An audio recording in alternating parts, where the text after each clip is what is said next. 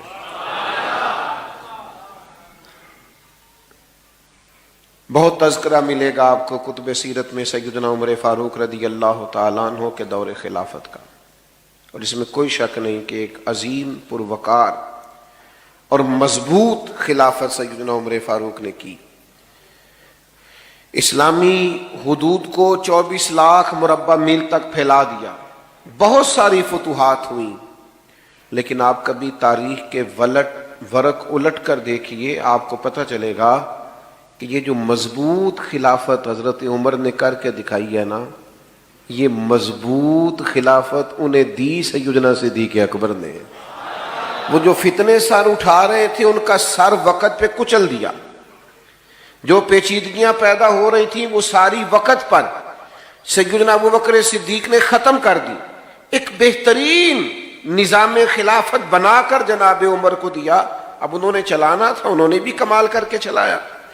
کچھ چیزوں میں بڑے ہی رسیلے تھے، سجیلے تھے سیدنا صدیق اکبر، بڑے سمجھدار تھے، معاملہ فہم تھے، چیزوں کو سمجھتے تھے۔ ایک تو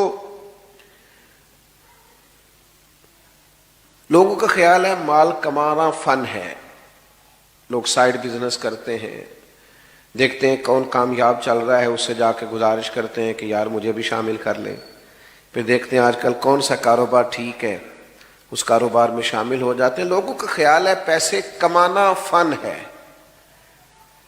لیکن بزرگ فرماتے ہیں کہ کمانا بھی فن ہے پر خرچ کرنا اس سے بڑا فن ہے، یعنی کہاں لگانا ہے، کس ترتیب سے لگانا ہے، بندہ کنجوسی سے بھی بچے اور اسراف بھی نہ ہو، اور وہ مال کو صحیح جگہ پہ خرچ کرنے میں کامیاب ہو جائے، یہ بھی فن۔ اور یہ بھی یاد رکھیے گا کہ آپ نے محنت سے کمایا ہے، آپ کے پاس حلال کا ہے، جائز ہے، ایک ایک روپیہ جائز ہے، پھر بھی مالک آپ نہیں، کیونکہ مالک ہوتے تو حساب تو نہ دینا پڑتا، مالکوں نے کبھی حساب نہیں دیا، لیکن یہ جو ہمارے پاس ہے ثم لتسألن یومئذ عن النعیم، ایک ایک نعمت کا سوال ہوگا۔ اور صحیح بخاری میں موجود ہے، حضور فرماتے ہیں قیامت میں اللہ یہ بھی پوچھے گا کمایا کہاں سے تھا، اور یہ کہاں کیا تھا، چونکہ ہم مالک حقیقی کمانے، میں نے کہا جائز طریقے سے کمانے کے بعد بھی ہم اس کے حقیقی مالک، چونکہ مالک اللہ ہے تو اللہ کی رضا کے مطابق خرچ کرنا پڑے گا۔ حضرت صدیق اکبر کا کمال یہ ہے کہ کمال طریقے سے کمایا، پر اس طرح خرچ کیا کہ خرچ کر کے اللہ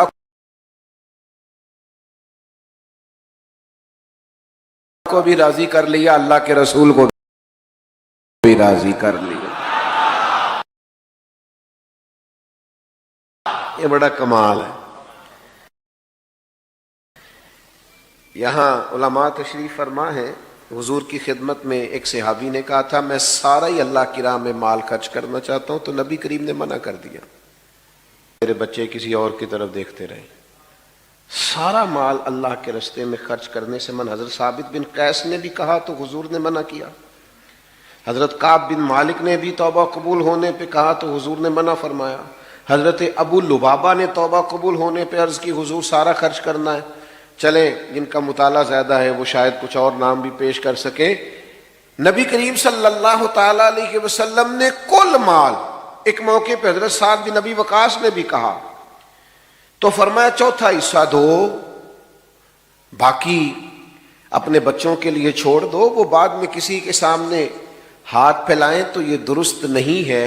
حضور سارا قبول نہیں فرماتے، منع فرما دیتے، قربان جائیں، یہ صدیق اکبر ہے، یہ اس طرح سے سارا لائے ہیں کہ کپڑے بھی اتار کے لے آئے، یہ سارا ہی لے آئے۔ باقیوں کے لیے قاعدہ یہ تھا کہ آپ چوتھا حصہ لائیے، 3 حصے گھر میں رکھیے، سارا نہ لائیے، قبول نہیں کیا جائے گا۔ لیکن یہ صدیق اکبر ہیں، لائے بھی سارا ہے، قبول بھی سارا ہی ہو گیا ہے۔ لٹایا راہ حق میں گھر کئی بار، 1-2 بار نہیں، لٹایا راہ حق میں گھر کئی بار، اس محبت سے کہ لٹ لٹ کر حسن گھر بن گیا صدیق اکبر کا۔ کئی ہزار دینار تھے گھر میں پڑے ہوئے، اور ہجرت کے لیے حضور کے ساتھ جانا ہے، تو ذرا انتظام کرنا دیکھیے۔ اپنے بیٹے سے کہا کہ سارا دن کفار کی باتوں پر نظر رکھنا، شام میں غار ثور میں آ کے بتانا۔ یہ انتظامات دیکھیے، یہ ہجرت ہو رہی ہے، یہ بظاہر ایمرجنسی ہے، یہ مشکل حالات ہیں۔ اس طرح کی مشکلات میں، اس طرح کی ایمرجنسی میں اس طرح کے انتظامات نہیں ہوتے۔ بیٹے سے کہا سارا دن خبر رکھنا اور رات کو آ کے غور ثور میں اطلاع دینا۔ غلام سے کہا کہ سارا دن بکریاں سائیڈوں پہ چرانا، شام ہو جائے تو ذرا غار کے قریب لے آنا، حضور کو تازہ دودھ ملنا چاہیے۔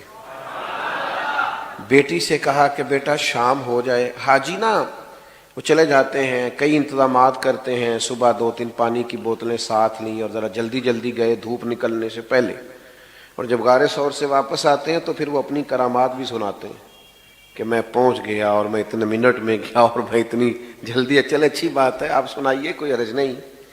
حالانکہ اب رستے بھی بن گئے اور رستے میں 2-4 جگہ سستانے کا بندوبست بھی ہے، کھانے پینے کا انتظام بھی ہے، آپ جا بھی رہے ہیں، آ بھی رہے ہیں۔ اس خاتون کا اندازہ کرتے ہیں جو رات کو جاتی تھی، لوگ سو جاتے جاتی تھی، اور اس طرح جاتی تھی کہ رستہ بھی نہیں تھا۔ حضرت اسماء بنت ابی بکر صدیق، والد کا حکم ہے کہ تازہ کھانا محبوب کو پہنچانا ہے۔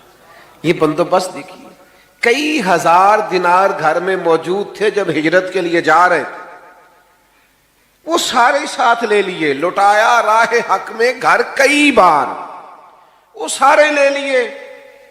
اور والد نابینا ہے، جناب اسماء سے کہا کہ چھوٹے چھوٹے روڑے ڈال کے اوپر اس کے بوریا ڈال دینا، اور اگر والد پوچھے زیادہ پیسے تو نہیں لے گئے تو ان کا ہاتھ لگوا دینا، انہیں محسوس ہو کہ رقم یہی ہے۔ گھر کیا چھوڑ کے آئے ہو؟ تو جواب تو یہ تھا نا کہ سارا لے آیا ہوں، لیکن حضرت صدیق اکبر صوفی ہے نا، عرض کرنے لگے حضور گھر اللہ چھوڑ آیا ہوں، اللہ کا رسول چھوڑ آیا ہوں، بھرا ہوا ہے گھر میرا، بھرا ہوا گھر، اللہ اور اس کا رسول موجود ہے، رب رسول کا نام ہمارے پاس موجود ہے۔ تو یہ دیکھیے، خرچ کرنا بھی ایک کمال ہے، یعنی آپ خرچ کر کے اللہ کی رضا حاصل کر رہے ہیں۔ پھر ان کی زندگی کا ایک اہم پہلو ہے اللہ کی مخلوق سے محبت کرنا۔ غریب سیانے نہیں ہوتے، چونکہ عقل مند ہونے کے لیے بھی پیسوں کی ضرورت ہے۔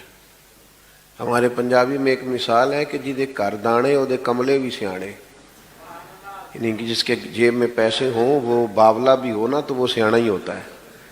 اور آپ مالدار آدمی، مفتی بھی وہ خود ہی ہوتا ہے، لیکچرار بھی ہوتا ہے، وہ آپ کو بہت ساری نصیحتیں کرتا ہے، آپ سن رہے ہوتے ہیں۔ اس کی خوبی کیا ہے؟ اس کے پاس ہے تو وہ دیتا ہے۔ وہ تو کئی مالدار تو اللہ ماشاءاللہ ایسے ہوتے ہیں، وہ مشورے دے دے کے پریشان کر دیتے ہیں، اتنے زیادہ مشورے۔ غریب سمجھدار نہیں ہوتا، وہ غلطیاں کرتا ہے، بار بار کرتا، کیونکہ میری غربت نے کیا مجھ کو زمانے میں بدنام، وہ تیری دولت ہے جس نے تیرے سے بھی دولت بھی۔ غریب بہت ساری کمزوریاں کمیاں دکھاتا ہے۔ حضرت عبداللہ ابن مسعود، غالباً حضرت ابو مسعود انصاری رضی اللہ تعالیٰ عنہ سے آدمی ہیں، انہوں نے عرض کیا تھا حضور میں اپنے غلام کو کتنا کو معاف کروں ایک دن میں؟ تو محبوب نے فرمایا 70 دفعہ تو معاف کرنا چاہیے ایک دن میں۔ بڑا مشکل کام ہے، 7 دفعہ نہیں معافی دیتے لوگ۔ یہ کہ مخلوق سے پیار، اللہ کے بندوں سے محبت، یعنی انہیں پتا چلا کہ حضرت بلال حبشی رضی اللہ تعالیٰ عنہ کو تکلیف دی جا رہی، عجیب معاملہ تھا کہ ایک غلام کو آزاد کرنا اور اس طرح سے مہنگے داموں خریدنا اور آزاد کرنا، یہ بڑا انوکھا کام تھا۔ آپ قرآن مجید کا 30واں پارہ پڑھیے، کچھ لوگوں نے تو یہ کہنا شروع کر دیا تھا کہ ابو بکر صدیق پر کوئی احسان لگتا ہے بلال حبشی کا، ورنہ اتنے بڑے پیسے مفسرین نے لکھا ہے، لوگوں نے کہنا شروع کر دیا کہ اتنے سارے پیسے خرچ کر کے غلام کو آزاد کرانا سمجھ میں نہیں آتا، لگتا ہے ان پر کوئی احسان ہے۔ تو اللہ نے قرآن مجید میں فرمایا کوئی احسان نہیں، وہ تو رب کی رضا چاہتے ہیں۔ بھائی مخلوق سے محبت محض اللہ کی رضا کے لیے، محض اللہ کی رضا کے لیے۔ آپ کے والد نے آپ سے کہا بھی، اور صرف حضرت بلال حبشی کو نہیں خریدا، کئی غلاموں کو خریدا، والد نے کہا بھی کہ بلال آپ کچھ ایسے لوگوں کو خریدیں جو بعد میں آپ کا احسان مانتے ہوئے آپ کے کام بھی آئیں۔ تو حضرت صدیق اکبر نے کہا میں جو کر رہا ہوں رب کی رضا کے لیے کر رہا ہوں۔ اور اس پر تھوڑی معنویت پیدا کی زندگی میں، معنویت، یعنی 3 دن ہوئے تھے حضرت صدیق اکبر کے وصال کو۔ حضرت عمر فاروق رضی اللہ تعالیٰ عنہ امیر المومنین بنے، تو حضرت عمر فرماتے ہیں 3 دن ہوئے تھے ابھی ان کے وصال کو، تو 2-3 بچیاں چھوٹی چھوٹی روتی ہوئی آئیں اور مجھ سے آن کر کے کہنے لگی کہ آپ خلیفہ بنے ہیں۔ میں نے کہا ہاں میری ڈیوٹی لگی ہے۔ تو کہنے لگی چلیے پھر عصر کے بعد ابو بکر صدیق ہمارے گھر آیا کرتے تھے۔ تو حضرت عمر فرمانے لگے میں نے ان سے کہا بیٹا آپ کے گھر کس لیے؟ تو وہ کہنے لگی کہ ہمارا نا بھائی کوئی نہیں اور ہم یتیم ہیں، والد بھی انتقال کر گئے، ہمارے گھر میں کچھ بکریاں ہیں۔ جناب صدیق اکبر روز آتے تھے اور بکریوں کا دودھ دھو کے ہمیں دے جاتے تھے، کچھ پی لیتی تھیں، کچھ بیچ کے گزارا کر لیتی تھی۔ 3 دن ہو گئے ان کے وصال کو، میری بہنیں اور میری اماں روتی ہیں، بکریوں کا دودھ کون دھوئے گا؟ پتہ چلا ہے آپ امیر المومنین بنے ہیں تو چلیں گے۔ تو حضرت عمر فاروق اٹھے اور داڑھی مبارک پر آنسوؤں کے قطرے گرنے لگے، فرمانے لگے بیٹا مجھے تمہارے گھر کا نہیں پتا، تم آگے آگے چلو میں پیچھے پیچھے چلتا ہوں۔ ابھی گلی سے گزر ہی رہے تھے کہ ایک صحابی ملے، کہا امیر المومنین کہاں جا رہے ہیں روتے ہوئے؟ تو جناب سیدنا عمر فرمانے لگے یار یہ ابو بکر صدیق میرے لیے رستہ ہی بڑا مشکل کر گئے، کتنا مشکل رستہ بنا گئے، جگر راہ وفا میں نقش ایسے چھوڑ آیا ہوں کہ جس منزل دیکھیے نا کس ترتیب سے مخلوق خدا کا پیار ہے کہ خاتون ہے اور گھر میں کام کاج کرنے والا کوئی نہیں، اور امیر المومنین جا کے جھاڑو دے رہے ہیں کسی کے گھر میں۔ لوگوں کو آج ملتا ہی نہیں کہ بھلا ہم خدمت کریں تو کہاں سے شروع کریں، وہ جھاڑو دے رہے ہیں، برتن دھو رہے ہیں، پانی بھر کے لا رہے ہیں، خدمت کر رہے ہیں۔ او بھائیو ان لوگوں سے رستے پوچھو، اپنے لیے اہداف کا تعین کرو۔ یہ کشادہ رستے دے رہے ہیں، غیر مبہم اور واضح رستے دے رہے ہیں، ہمیں بتا رہے ہیں کہ اس طرح کر کے آنا اللہ راضی ہو جائے گا، یہ رستہ ہے اس کے قرب کے پانے کا۔ لیکن اگر مزاج اس طرح کا ہوگا تو پھر بات آگے بڑھے گی۔ اگر طبیعت اس طرح کی ہو، کچھ لوگ ایسے ہوتے ہیں جو نیکی اور تقوی کا مزاج بنا لیتے ہیں، وہ کبھی کبھی نیکی نہیں کرتے، نیکی ان کے مزاج کا حصہ ہوتی ہے اور بڑی سہولت سے ان سے نیکی ہوتی ہے، وہ مزاج کے نیک ہوتے ہیں۔ ہمارے ہاں تو لوگ خود ہی طے کر لیتے ہیں جی نہیں میں دنیا دار ہوں۔ حضرت میں کیسے آپ کو بتاؤں، ہم دنیا دار لوگ ہیں۔ تو میں نے کہا دین میں تو کوئی دنیا داری نہیں، رزق حلال کمانا تو دین ہے۔ سچا تاجر تو قیامت کے دن نبیوں کے ساتھ ہوگا۔ آپ نے کس کو دنیا بنا لیا ہے؟ ہاں آپ بددیانتی نہ کیجیے، یہ دنیا داری ہے، جھوٹ نہ بولیے، یہ دنیا داری ہے، دھوکہ نہ دیجیے۔ یہ وہ چیزیں ہیں جو دنیا داری کے عرف میں آج کل غلط طریقہ اختیار کر کے کسی چیز کا حصول کرنا، یہ تو دنیا داری ہے۔ لیکن آپ سراپا نیکی بنیے، مزاج نیکی والا ہو، طبیعت نیکی والی ہو۔ نیکیاں تو ہر روز انسان کے پاس موجود ہوتی ہیں، دین نے تو ہر وقت خیر کرنے کا کہا ہے، نیکیوں میں ایک دوسرے سے سبقت لے جانے کا کہا ہے۔ مزاج نیکی کا ہو، طبیعت نیکی کی ہو، ارادہ نیکی کا ہو، حسن نیت کے ساتھ انسان آگے بڑھنا چاہتا ہو تو اس لیکن اگر ارادہ نہیں ہے تو پھر ٹھیک ہے، لوگوں نے بعض نیکیاں بعض چیزیں اپنے حساب سے طے کر لی ہیں، وہ اپنے حساب سے نیکی کرتے رہتے ہیں، اپنی ترتیب کے حساب سے چلتے ہیں، ٹھیک ہے، آپ کیجئے اس کام کو، کوئی منع نہیں کرتا۔ اور بعض ایسی چیزوں کو بھی لوگ نیکی بناتے ہیں جس کو ترجیحاً بعد میں ہونا چاہیے تھا، اور ترجیح فرائض کو واجبات کو دینا چاہیے تھی۔ اپنے حساب سے لوگ نیکیوں کو طے کرتے ہیں، لیکن جن کا مزاج پرہیزگاری والا ہونا، یعنی حضور نے فرمایا، یہ دیکھیے گا ذرا، فرمایا جنازے میں شرکت کس کس نے کی ہے؟ تو حضرت صدیق اکبر عرض کرنے لگے، حضور آپ نے پوچھا ہے تو بتا دیتا ہوں، میں آج جنازے میں گیا تھا۔ بھئی آج مسکین کو کھانا کس کس نے کھلایا؟ یا رسول اللہ یہ توفیق بھی اللہ نے مجھے عطا کی ہے۔ حضور نے پوچھا آج نفلی روزہ کس کس نے رکھا ہے؟ تو حضرت صدیق اکبر عرض کرنے لگے، حضور آپ کے غلام کو اللہ نے توفیق عطا فرمائی۔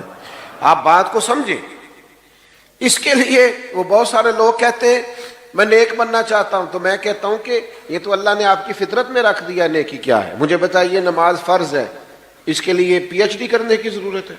سب کو پتہ ہے فرض ہے۔ ماں باپ کے ساتھ نیکی کرنی ہے، اس کے لیے کیا ماسٹر کی ڈگری ہونا ضروری ہے؟ سب کو پتہ نہیں۔ حلال حرام کی طبیعت تو تمیز تو انسان کے مزاج میں ہوتی ہے، اس کے لیے آپ کا ایم فل کا اسکالر ہونا ضروری نہیں۔ آپ کو پتہ ہے میں جاب کر رہا ہوں، اس میں یہ چیز میرے لیے حلال ہے اور یہ میرے لیے پتہ ہوتا ہے کہ نہیں ہوتا؟ تو بھئی آنکھوں میں پٹھی باندھ لینا، جھوٹی تسلیاں دینا، اپنے آپ کو دیتے رہے، گزارا کرتے رہے۔ ہر آدمی نے اپنے آپ کو مطمئن کرنے کے لیے کوئی نہ کوئی دلیل رکھی ہوتی ہے، رکھیں، لیکن نیکی کا مزاج انسان کی فطرت میں شامل ہوتا ہے، وہ نیکی کرے۔ یا رسول اللہ میں نے نفلی روزہ بھی رکھا ہے، مسکین کو کھانا ہے، جنازہ بھی پڑھا ہے۔ تو بھائی جناب صدیق اکبر کی سیرت سے سیکھیے، مال کے خرچ کرنے کا کمال اپنی زندگی میں پیدا کیجیے، خرچ کرنے کا فن اپنی زندگی میں۔ مجھ سے ناراض نہ ہونا، ہمارے ہاں نا والدین پر خرچ کر کے بھی لوگ بتا رہے ہوتے ہیں کہ ابا جی کو آج میں نے کرایا، تو بھئی آپ کے ابا جی تھے، آپ نہیں کرانا تھا؟ بات سمجھ رہے ہیں؟ یہ بتانے والی بات ہے۔ ابا جی آپ کے ہیں تو کس نے کرانا تھا؟ نوجوان نے عرض کی، یا رسول اللہ مجھ سے میرے والد میرا مال مانگتے ہیں۔ تو شارحین حدیث نے لکھا ہے یہ وراثت کا مال نہیں تھا، اس کا اپنا کمایا ہوا۔ ابا جی مانگتے ہیں، تو حضور نے جواب کیا دیا؟ فرمایا تو بھی اپنے باپ کا ہے، تیرا مال بھی تیرے باپ کا ہے، مانگنے کی کیا بات ہوئی؟ تو خرچ کرنے کا فن زندگی میں سیکھیے کہ اگر آپ تھوڑا سا خرچ کر کے ماں باپ کو راضی کر سکتے ہیں، آپ اللہ کی مخلوق کی خدمت کر سکتے ہیں، تو اس فن کو سیکھیے، اس پر عمل کیجیے۔ اور دوسرا میرے عزیز، مخلوق خدا سے خدمت کیجیے تو اللہ کی رضا کے لیے۔ بندوں کے شکریہ کا مزاج ان کے لیے تو ظاہر ہے اور طرح کا لوگوں کا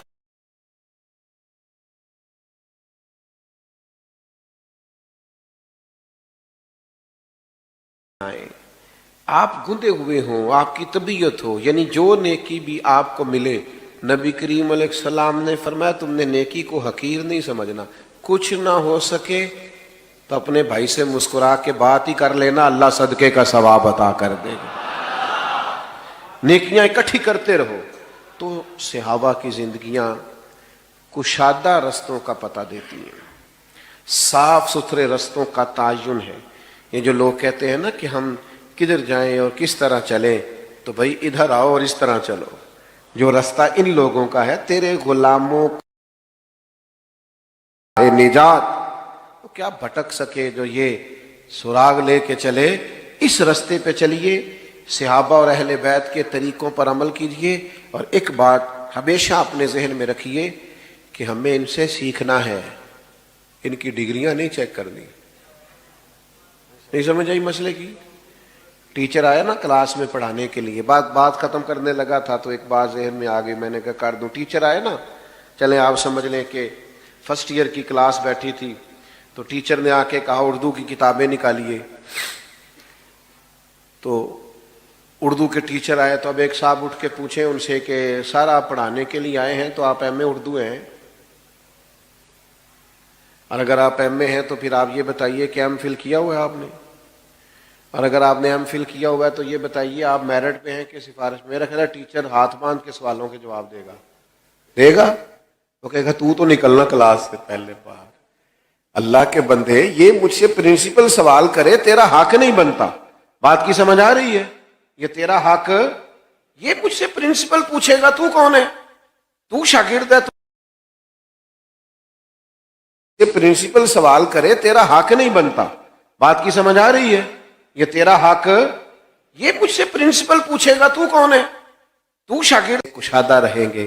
اللہ تعالیٰ توفیق عمل عطا کرے۔ آخر دعوانا الحمدللہ۔ آپ دعا کریں۔ اللہم صلی علی سیدنا و مولانا محمد معدن الجود والکرم وآلہ وبارک وسلم۔ اللہ ہماری حاضری قبول فرما۔ جناب سیدنا صدیق میں غلاموں کا نذرانہ قبول فرما۔ ان کے رستوں، ان کے طریقوں پر چلنے کی توفیق عطا فرما۔ ہمارے گناہوں کو معاف فرما، ہماری غلطیوں سے درگزر فرما، علم نافع عمل صالح کی توفیق عطا فرما، سجدوں کا ذوق، عبادتوں کا شوق، اپنی یاد کی توفیق عطا فرما۔ اللہ کریم بیماروں کو شفا عطا فرما، مقروضوں کو بار قرض سے رہائی نصیب فرما، تنگ دستوں کے رزق میں وسعت فرما، امت کے حق میں رحمت والے فیصلے فرما، عالم اسلام کی مدد فرما۔ جن دوستوں نے اس بزم حسن کو